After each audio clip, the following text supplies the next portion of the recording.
semua, Om Swastiastu, Namo Buddhaya, salam kebajikan. Sebagai rangkaian dari Hakosia tahun 2021 yang dilaksanakan serentak di 5 daerah, kemudian puncaknya tanggal 9 di Jakarta, kami untuk tema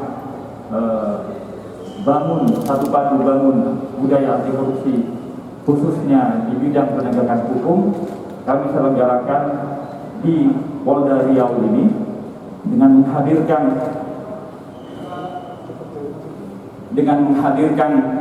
KPK bersama Kejaksaan Agung, Kepolisian Republik Indonesia, BPK dan BPKP serta PPATK adalah untuk membangun sebuah budaya anti korupsi satu padu, membangun budaya anti korupsi di bidang hukum.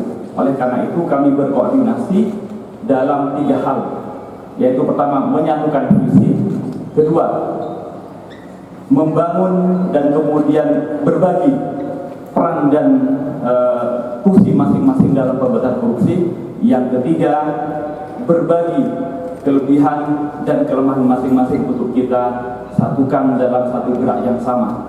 Pada pagi hari ini kebetulan karena temanya adalah di bidang hukum, kami menghadirkan Bapak Menko Polhukam, Bapak Prof. Mahfud MD, yang hadir pada pagi hari ini memberikan keynote speaker supaya memadu untuk menyatukan tekad, menyatukan komitmen dan dedikasi dalam pemberantasan korupsi. Silakan Prof. Mahfud untuk menyampaikan materinya yang bisa disampaikan. Saudara sekalian, atau pemerintahan era reformasi ini adalah pemerintahan yang dibangun sebagai pemerintahan anti korupsi, anti kolusi, anti nepotisme. Nah, di bidang penegakan hukum korupsi, kita menganut teori dasar bahwa pembangunan hukum untuk melawan korupsi itu ada 3. Satu, pembangunan materi hukum. Kita sudah buat hampir semua undang-undang yang melarang dan mengancam berat hukuman korupsi. Itu pembangunan materi hukum korupsi. Yang kedua, pembangunan struktur hukum, legal structure. Kita sudah membuat semua lembaga dengan kewenangan yang kuat, pengadilan disatu atapkan agar tidak diintervensi kekuasaannya untuk menegakkan hukum. Lalu kita membuat KPK, Komisi Pemberantasan Korupsi, membuat LPSK, Lembaga Perlindungan Saksi dan Korban, membuat Komisi Yudisial, membuat Mahkamah Konstitusi. Semuanya itu untuk membersihkan negara dari tindak-tindak korupsi, baik korupsi uang maupun korupsi politik maupun korupsi kebijakan. Nah, yang sekarang belum banyak mendapat perhatian itu adalah pembangunan budaya hukum, legal culture. Nah, tema peringatan Hari Korupsi sedunia hari ini adalah bagaimana kita membangun budaya anti korupsi dan tidak membiarkan tumbuhnya budaya korupsi. Itu temanya, budaya anti korupsi, legal culture. Nah, jalannya tadi saya beri kata kunci karena saya menjadi keynote speaker, memberi kata kunci. Begini, kita jangan membangun pemberantasan korupsi itu hanya membuat orang takut kepada aturan hukum, karena aturan hukum itu bisa diperjualbelikan. Anda punya kenalan, bisa bayar, mungkin perkara lenyap. Anda punya backup politik, perkaranya dikesampingkan. Nah, itu masih sering terjadi.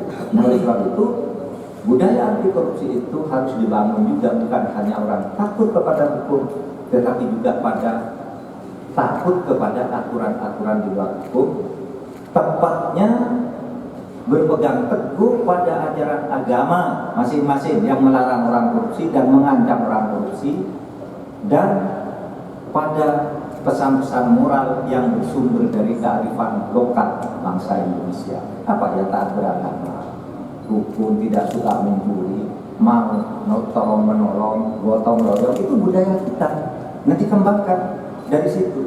Dan kalau melanggar hukum, ketangkap Anda masuk penjara, Kalau di sini dosa. Dosa atau mendapat karma, kalau kearifan lokal di Jawa, karma itu balasan di dunia, tetapi sebagai akibat, bukan putusan hakim, bukan karena polisi. Terjadi begitu aja, orang yang berbuat jahat pasti akan mendapat balasannya dari Tuhan Yang Maha Kuasa, entah dengan cara apa. Saya ucapkan terima kasih kepada KPK yang telah menunjuk Polda Riau menjadi tempat untuk diselenggarakan diskusi panel untuk mensinergikan aparat penegak hukum. Tentu sebagai tuan rumah, saya berterima kasih atas penunjukan ini, dan saya ingin apa yang kemudian didiskusikan itu bisa dioperasionalkan dalam pelaksanaan tugas sehari-hari. Dan saya yakin kegiatan penegakan hukum terkait dengan korupsi ini bukan hal yang baru, dan kita sudah pada tahapan yang lebih tinggi. Artinya para penegak hukum bukan lagi baru memulai, tapi sudah advance, sudah ahli dalam hal penegakan. Tidak hanya pada penerapan pasal-pasal dalam undang-undang korupsi, tapi juga penerapan pencucian uangnya dari hasil korupsi juga kita ketahui bersama sudah dioperasionalkan dengan baik. Rasanya sinergi ini akan mewujudkan, akan membuahkan hasil dari apa yang kita harapkan bersama, bagaimana uang negara jangan ada yang berkurang. Itu semua adalah untuk masyarakat, dan masyarakat bisa menikmati berbagai macam program pembangunan yang diselenggarakan oleh pemerintah. Pak Kapolda, apakah ada atensi khusus kepada Polda Riau untuk dilaksanakan terkait korupsi? Ini acara diskusi panel, diskusi untuk menyeragamkan banyak hal, tentu bukan pada tataran operasional penegakan hukum. Pak Kapolda, bagaimana Polda mengambil fungsinya tadi seperti disampaikan Pak Mahfud, bahwasanya ada Polri, ada Kejaksaan yang mengambil peran dalam penegakan hukum. Nanti Polda bagaimana menempatkan posisinya? Ya, rasanya apa yang disampaikan oleh Pak Menko Polhukam sangat mendasar sekali, bagaimana kita membangun budaya anti korupsi. Membangun budaya anti korupsi, mari kita mulai dengan memiliki nilai, value tentang anti korupsi itu. Dari anak-anak sampai dengan kita semuanya yang punya posisi, punya jabatan, punya anggaran pemerintah untuk kemudian melawan dan anti terhadap korupsi. Itu semua rasanya akan terbangun dari satu proses yang sekarang kita tanamkan, baik di masyarakat secara umum, pada masyarakat, pada anak-anak sekolah, juga kepada para penyelenggara negara yang kemudian harus menjaga agar uang negara ini digunakan sebesar-besarnya untuk kepentingan masyarakat.